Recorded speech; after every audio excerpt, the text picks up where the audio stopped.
bisan kon kani aton nakaluyan kamo niya. Bisan ikaluyan na sa Ginoo, laglagon yun ta kung maghimutan supak sa iyaang Kabubuton. sugo nga nato.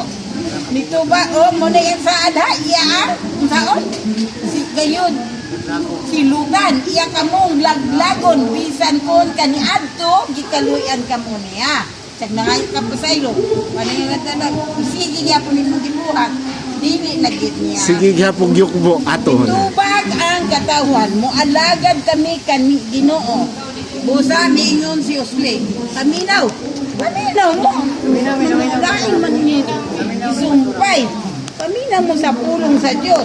Busa miingon si Usli. Ayaw mo paghukom. Kay dili yun na. Silutan yun mo na. Ang hukman yung isig katao. Kay ang sugoy. Gugmaon ang isig katao. Labaw sa inyong kaugalingon.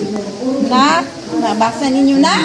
Gugmaon ang katapusin ng sugo. Dili na pulo ha? Ang katapus niya, gugmaon ang Isig katao. labaw sa imong Kaugalingon. So imong higugmaon, labaw sa imong kaugalingon. Ha? Dili nyo pagahukman.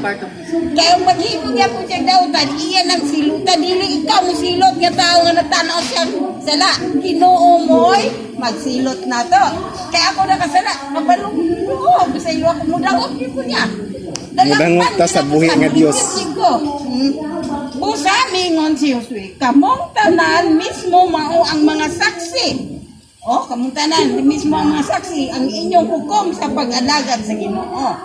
O mitubag sila kaniya. Oo, mga saksi kami.